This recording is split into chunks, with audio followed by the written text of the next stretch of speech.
Citizen Talks is a podcast series brought to you by TRT World Citizen, featuring discussions with humanitarians and activists, artists, and changemakers, exploring the global humanitarian issues that shape our society and the world at large. Hello, everyone, and welcome back to another episode of Citizen Talks from TRT World Citizen. I am your host, Minkailu, and we are here today with Veysi Ceri. He is a psychiatrist and associate professor of child and adolescent psychiatry at Antalya Bilim University, and he's also a specialist in psychological first aid.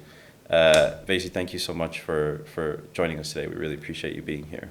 Actually, I want to thank you for preparing such important and psychoeducational programs. Thank you very much for inviting me. Yeah, we hope our listeners will benefit. So let's just start by, why don't you tell us a little bit about your background, about who you are, about what you do, and what your areas of focus are. I have completed my education at Istanbul University, Chapa Medical Faculty, and after that I finished my specialization in child and adolescent psychiatry in Istanbul University, Cerrahpaşa Medical Faculty. I became associate professor in 2018 in Marmara University. With scientific research and projects I have done in the field of child and adolescent psychiatry. I have been worked in Germany for a while with Turkish people there, especially second generation migrants, and actually my thesis also about second generation immigrants and their mental situation. And in my research there, I see that being immigrant is really has detrimental effects on mental health because of many adversities, you know. And after that, I started to work in the field of trauma, psychological trauma. It's my major field of focus, and I have been worked with immigrant and refugee kids in Turkey from Iraq and Syria. I have been awarded by Austrian Child and Adolescent Psychiatry Association because of my research and support for refugee kids. And now I have been worked about 20 years in Istanbul in the public hospitals and the universities. And now I am working in Antalya. It's 2 years I'm there. I have my own clinic, and also I give lectures in Antalya Bilim University. Wonderful. So let's talk about this concept of psychological first aid. What exactly is that, and how does that work?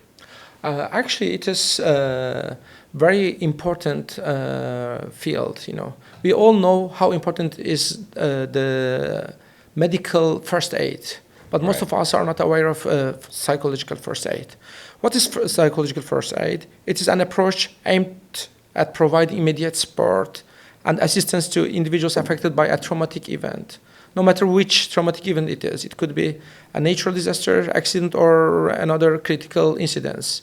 Most of people need further assistance during or post traumatic event, such as, you know, to be calm, to be aware of their around, to stay there and do not lose their mind, you know, because it's very important. Research show that our psychological understanding of our surrounding is very important about long-lasting effect of traumatic event, you know. We all sometimes, you know, face some traumatic events, but not all of us respond in same way. And the research has been shown that immediately after the events has long-lasting effects. Yeah. For example, there is a research which showed that even policemen who are, you know, responding to the event, their attitude, their, you know, behaviors have detrimental effects or, you know, very important effect on children's mental health. You know, that's why important to know psychological first aid actually. Yeah. And it's not just for professionals. It's for everyone, just like medical first aid, you know. Everyone should know that And when they are they face to any traumatic event or witness to something, they can provide such important psychological support for everyone. Okay. So let's dive a little bit deeper into something that you mentioned. What are the most common psychological responses when someone's involved in a major disaster, like an earthquake, a tsunami, a fire, shooting, something of this nature? You know, like what is it that's happening in the mind of the average person during and immediately after this event? Immediately after, one of the most common response is that, you know, as dissociation. They have lost, you know, they have a feeling of loss thing, you know. You lost, you don't know where you are, what's happening around, who you are even, you know. We call it depersonalization. It's sometimes happen, you know. You kind of move outside yourself to a certain extent. Just our mind, after a shock, trying to understand what happened and what's happening and where am I. Many trauma survivors call that, it's just like they are not sure if they are in dream or it is in reality, you know, and they are trying to awake from their dreams, you know. Many of them speak about that. Is this what they would call being in shock? Yeah. Okay. It's exactly what we call shock, you know. Yeah. Some of them, for example, tell us that they are really in a dream, you know. Yeah. They see they are in another place. They are not there. Sometimes we witness, you know, after a, for example, accident, you see someone is doing something interesting, you know. They are not there, actually. They are just like in a dream. We call it dissociation. Or, you know, feeling of anger, or, you know, tantrums. Very different. Or numbness, you know, is very also common. To not being aware of anything, to not respond anything, such as these are immediately after events. Yeah. But in long, if you come to their long effects, please. What are the might be many different, you know, effects, you know, from depression, anxiety to post-traumatic stress disorder, or even character change. You know, many people respond to trauma in long time with character change, you know. It changed our character, how we respond to ourselves and the people around us, because the trauma affect our basic trust, you know. It affect our basic trust to the world, to ourselves, to others, because we all have misperception of trust, you know. We think that nothing will happen to us, no matter what happens. The ground's not going to open up, and I'm not going to fall inside of it. Yeah, well, for example, nowadays we all speak about Istanbul earthquake. Right. Yeah. But we always think that it will happen. You know, everyone says, but I will be fine. You know, we think that this comes from our childhood. You know, especially from the first year of our life. You know, a child when feel hungry or feel cold, he doesn't know what is coldness. He doesn't know what is hunger. Just he feel that he's dying. The exact point, the exact time, mother comes and, you know, handle the kid. If he is hungry, give him, you know, food, milk, or, you know, try to make him warmer, so on, you know, respond him on the time. And every day, maybe hundreds of times, this happen. Anytime the kid, the baby, think he is dying, someone come and help him, you know. And because this is our first, you know, experiences about the world, then we think that, no matter what happens, someone will come and save us, you know. We are safe, secure, and our needs, necessities will be handled by someone, you know, by something, you know. It's all an illusion. And this illusion give us chance to survive the world, because the world is really very, when we think is uncertainty, dangers, many problems, Yeah. But despite all of this, we can cope. We can handle all these worries, all these fears, anxieties, with the power of our first year's experiences, I think, And trauma affects us, Yes, we think nothing will happen to us, but suddenly something very, bad happens to us. Interesting. And we get shocked. Our belief about our security, devastated, That's why many people respond to trauma with character change, If our, basic trust change, our understanding of all the world, our understanding of ourselves, all may change. So you could sort of almost boil it down to a reconceptualization of, the world completely after an event like this. Yes, you completely think about the world in a totally different way, and you sort of develop new mechanisms to protect yourself, maybe, or something, to feel safe or something like that, maybe. Yes. We start to understand the world very different way. What makes our character is how we understand the world. Yeah, of course. And when our understanding of the world changes, then our response also changes. And our character also may change. Many people, according to their understanding of that traumatic event, their view of the world also changes. Yeah, of course. Interesting. So, can you walk me through the process of providing psychological first aid in the field following a particular disaster? Like, how do you know who to help? It's not like they're bleeding from. Like you see someone bleeding from the arm and you're like, oh, he needs a bandage, right? So how do you know who needs help, or what's the first thing that you say to this person? It involves offering practical and emotional support to help people cope with and recover from the immediate psychological impact of such events. Right. And it involves several key principles, providing first a safe and supportive environment, is the most important part. If someone is bleeding, to help him, to try to, stop his bleeding or provide him a medical care is also part of psychological first aid, Or he's in danger. For example, he is in somewhere which is very critical, may demolish, or, another accident may happen there, For example, in a highway, for example, after an accident, if he's on the way, try to take him from there and try to protect them from another traumatic event, is the first step of the psychological first aid. Because, as we mentioned before, many of them are, dissociated.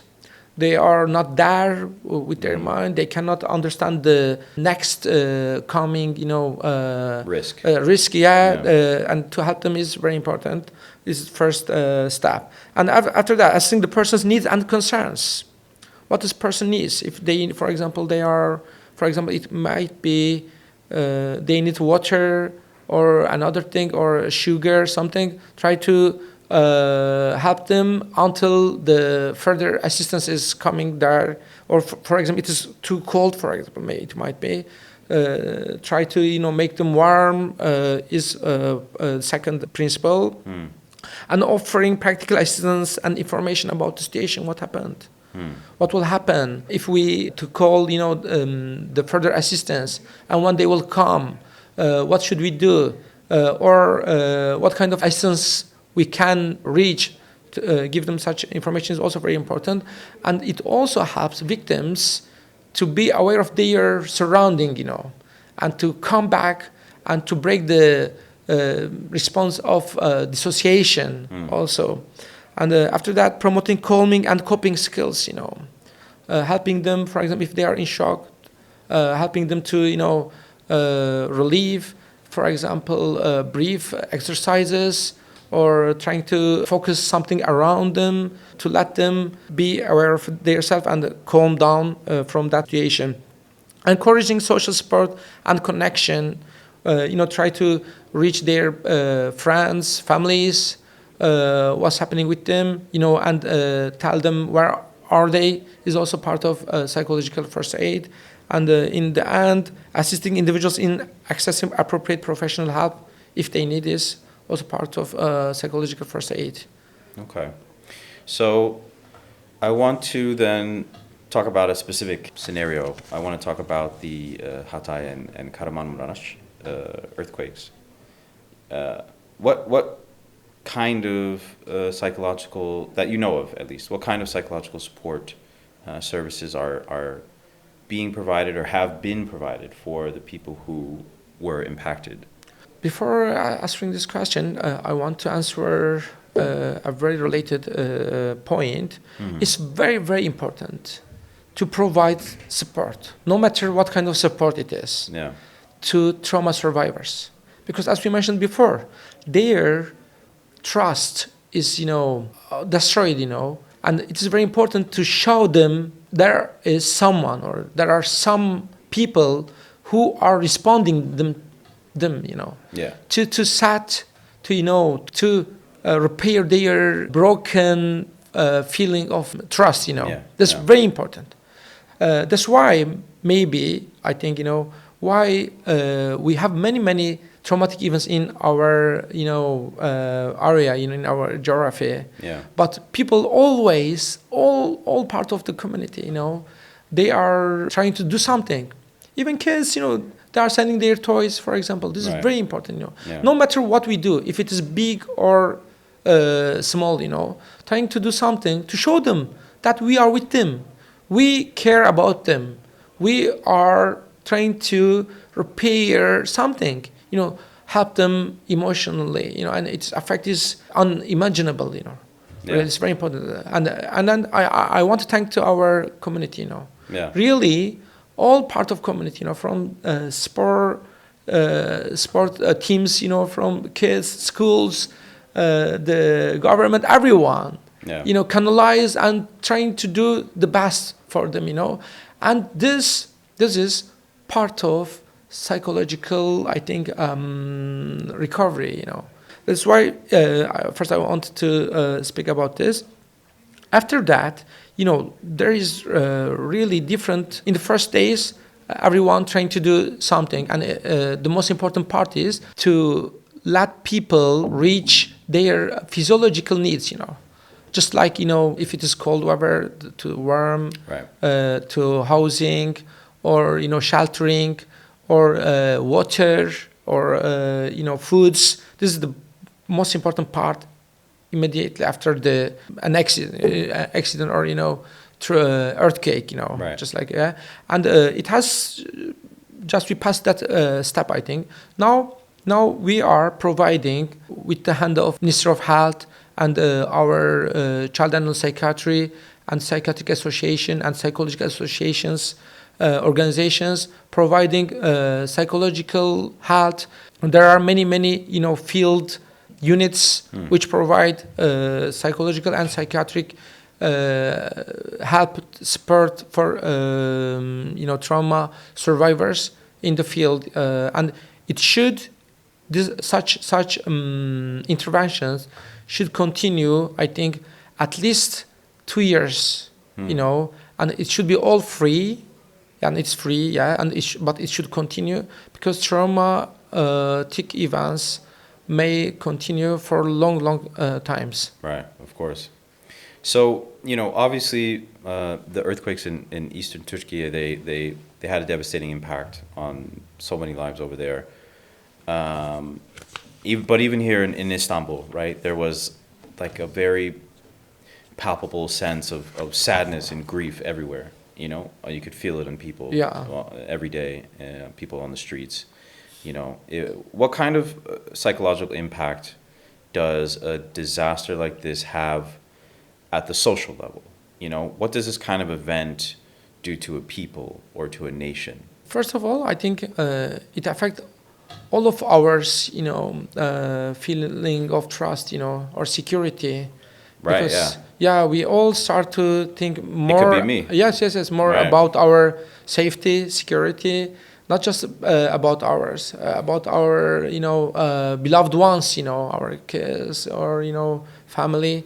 It has a big effect. Actually, we can use such times for being more aware of such events, and trying to set more secure or safe places for ourselves. But unfortunately, for our country, we have very short memory, Yes, we get affected for a couple of months. And for example, even me, I was controlling my house if it is. Earthquake bad. Yeah. But now we start again to not think about anything, Yeah. We should not forget such traumatic events, such high impacted, which affected all of our community. In general, such big, devastating, disasters have really big effect on communities' behaviors.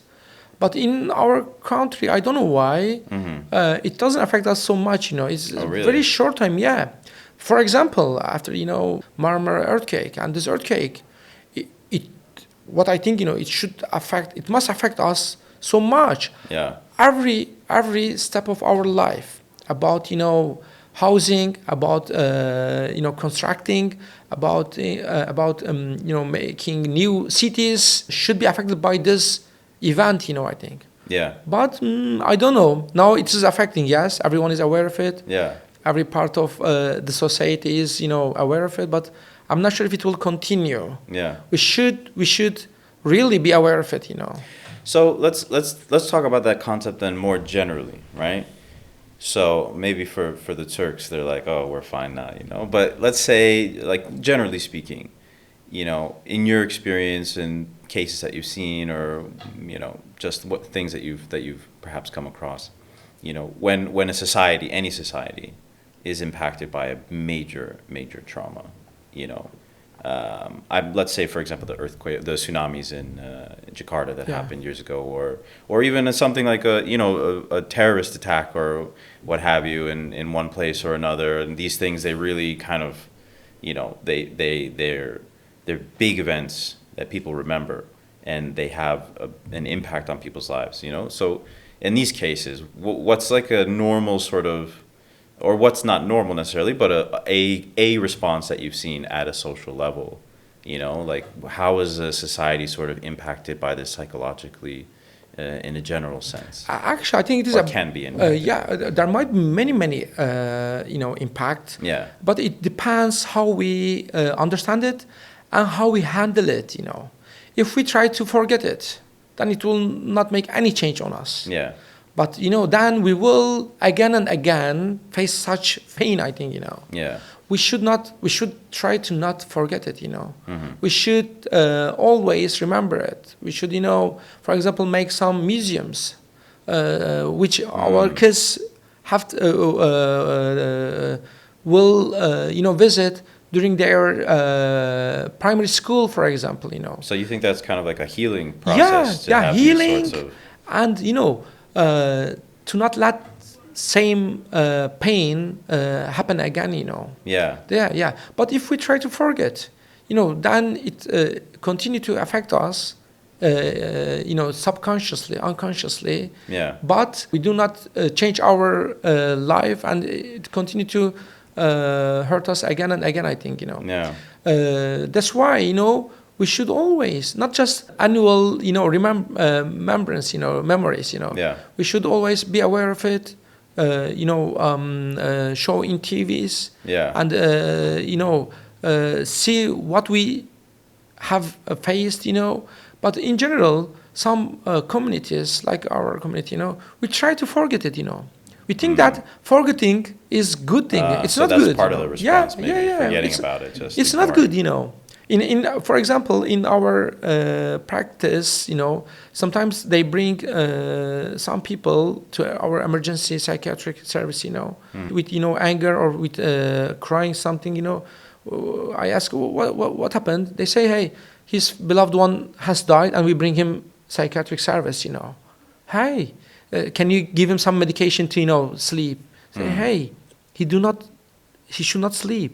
He's in a big, pain, sadness, and it's normal. He's a human. He should, experience this also, If we now, give him some sedatives and make him sleep, then he will have, long-lasting effects, Now, it is also true for the so big disasters also, unfortunately. Yeah. We try to forget everything. We try to not feel bad, feel sad. Yeah. We don't want to have grief, Right. We want to work, continue our life. But then, we do not change, Yeah. And it affects us more and more. There is some research, if you have a normal grief time, process, then your mental health stay more resistant against psychiatric conditions because of that pain, because of that events or loss, So actually, you touched on this a bit. So I want to talk to you about something else that I've always been sort of, at least personally, curious about. And you I think said, that it's important, for example, to remember these events. Very, very important to keep these things in mind. But I'm thinking about, like, when you have these big events, what are the much longer term impacts? Like, I'm talking generations later. I think about just, for example, if we're talking about anniversaries, Hiroshima and Nagasaki were the anniversaries of those events were just earlier this month.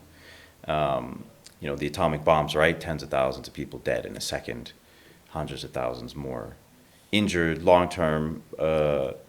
Obviously, that was some time ago, but does that kind of psychological trauma, does that get passed down in a society from one generation to the next, and what kind of impact does that have? Yeah, there actually this area of research, and there are many new findings about that.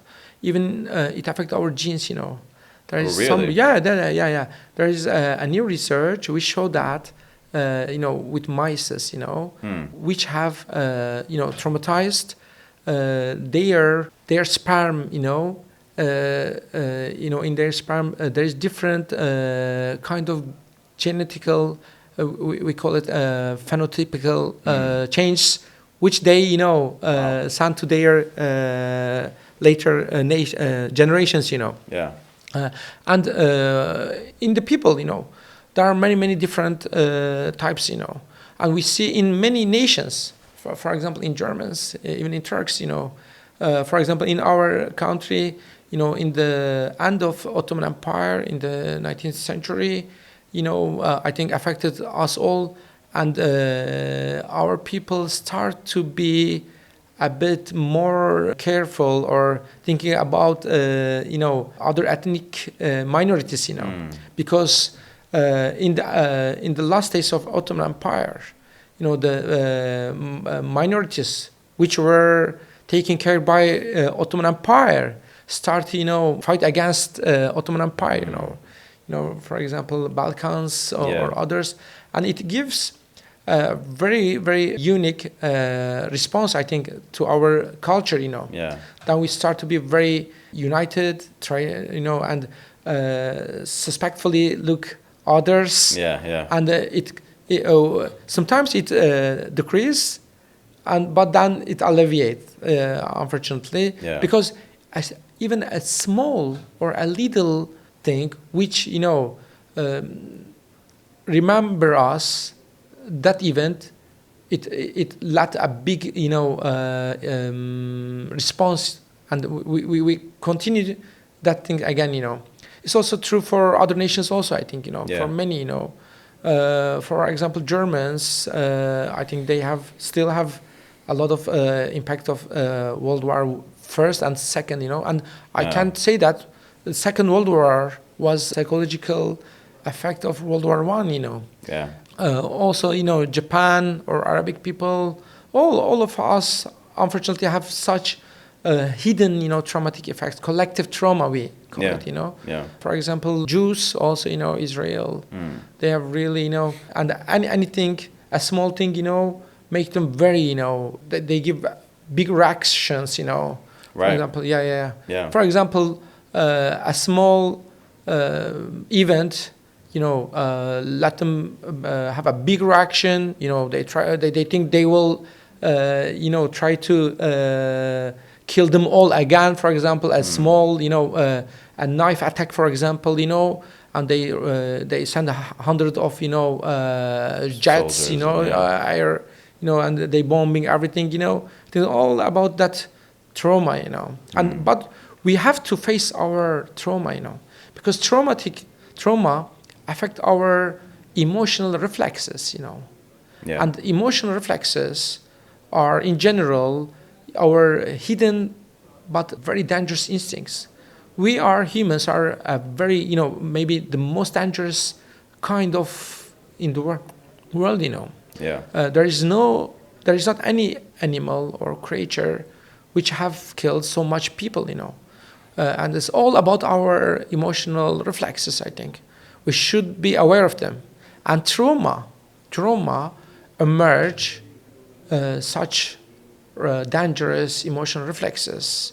For example, my father, for example, you know, if when I was kid, if my father was hitting me, I feel that I should hit my son also, you know. Right. There's emotional reflexes. Yeah. If I do not aware of that emotional reflex, and you know, focus it, and I will behave with my emotional reflex, then I will hurt my son out of nowhere. For example, if my son says something very little, you know, then I will, you know, maybe spank him, you know. Yeah. We should be aware of our such reflexes, I think, but both personally and both as collective or community part, I think. So I would love to actually continue on this subject with you, but we've got to unfortunately bring this to a close. Before we do, I want to ask: is there anything else that you'd like to share with our listeners? Is there anything that we haven't discussed that you think is important for them to know? Yeah, of course. We didn't speak about you know, depression, anxiety. You know, research has been shown that after earthquakes, you know, 30% of kids and 20% of adults will develop a psychiatric conditions, mostly post-traumatic stress disorder, but not only post-traumatic stress disorder, depression, anxiety disorders, phobias, social anxieties will all, you know, increase, you know. We can say that, you know, 10 million people are affected. 3 million people will have a psychiatric conditions, mostly, you know, post-traumatic stress disorder. And post-traumatic stress disorders, you know, very dangerous and unhidden psychiatric conditions. And if we do not treat it, it may lead to substance abuse, alcohol abuse, or any other problems, you know. Yeah. Research has been shown that 50% of people who has PTSD will develop kind of substance abuse, you know, because they feel all day, you know, anxious, nervous, cannot sleep. Then they try to, you know, relieve them by something, you know. Yeah. If they do not get proper, appropriate, you know, treatment, then they will treat theirs with other things, you know. Yeah. We should be aware of it, and we should know that having a psychiatric conditions after such, you know, devastating events doesn't show that we are, you know, not powerful, that we are weak. It shows that we are human. And humans who respond to normally in abnormal situations, you know. Right. It's an abnormal situation. It's a very hard situation, and it's normal to respond with some psychological symptoms, you know. Yeah. And it doesn't mean we are weak. It just shows that we need some further help, you know. And hopefully we have many treatment nowadays, you know. Yeah. 100 years ago, we don't have any psychiatric treatment, you know. It doesn't mean just, you know, medication. We have many other therapies, you know, group therapies, cognitive behavioral therapies, or supportive, or even speaking with some professional without therapy, you know, and understand that all of our symptoms what happened to us. Yeah. What we react is normal will help us to cope such conditions, I think. Great. So everybody, if you need help, it's out there. Definitely go and seek it. I think that's a great note to end on for our listeners. Thank you so much for joining us today. I think this is all like really important information for people to know, and so we really are appreciative of you coming and sharing with us today. So again, thank you for being here. And for all of our listeners, thank you for joining us again, and we will see you next time on another episode of Citizen Talks.